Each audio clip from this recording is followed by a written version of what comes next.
welcome to Cynthia's Kitchen, and I'm Cynthia. Today I'd like to talk to you about growing your own food.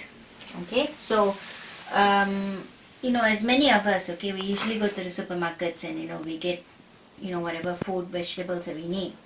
Okay, but I'm also teaching. Okay, so I always tell my students that you always have to grow your own food. Okay, why do you need to grow your own food? Is basically for food security. I'm passionate about growing my own food, and actually because of the lockdown last year, starting from March, in fact UK is still under lockdown now until the 8th of March. So we started growing our own food. In fact we moved to this house a year before that, and I didn't actually have my vegetable patch and all that compared to the other house where we lived. So last year, because of the lockdown, that gave an opportunity for us to actually build our own raised bed, and we started growing our own things, own vegetables. So I would like to just tell you that if you are someone who's going to cook for your family, for your kids, for your husband, I would really encourage you to grow your own food. Okay, growing your own food is not going to take much effort. Okay, all you need is a few raised beds. Okay, you can even grow it in containers. I've grown like so many things in containers. So I would really encourage you to grow your own food. Last year, just a small patch, a few small patches of raised beds, I managed to grow like lettuce, all the leafy stuff that we usually buy from the shop, different types of lettuce, and different types of spinach, and we grew quite a lot. And even during winter time, what happened was, well, I've got still onions and garlic growing. So that's quite exciting because I've never managed to grow onions and garlic before, so that's my first time growing them.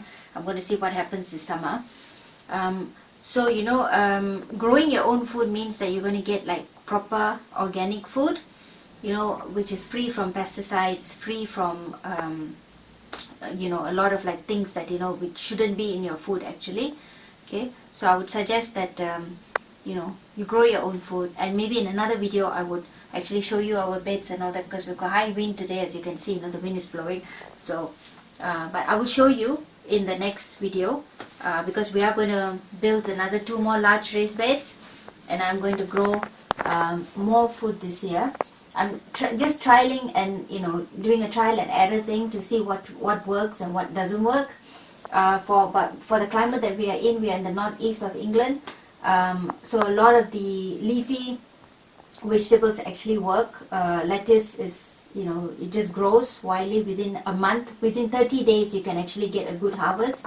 Last year I remember that we didn't have to buy any lettuce from the shop. In fact I gave it away for friends, for neighbors, so yeah, I'll even show you how to propagate using cuttings and things like that, so you don't really need to go and like buy those very expensive plants from the nursery and garden center and whatnot. So yes, I'm very passionate about that. So you can maybe want to zoom in and just show. I'll just so that's what is growing out there. So I've covered it because I've got onions and garlic and all those things growing in there. So I planted it in November last year, and I'm quite excited to see how what the yield is going to be in summer, because I can't really harvest anything until June. So we're going to build another 2 more raised beds. As you can see, the whole garden was filled with many trees before. So because last year was the first year where we actually moved in, and we were actually doing some work in the garden. So you find that there were like trees all the way left and right, and so we've removed quite a number of trees. We've only kept 1 fruit tree there, and we've planted another apple tree there, and we didn't want any hedge or anything like that. So we're gonna try to produce food, as much food as we can this year.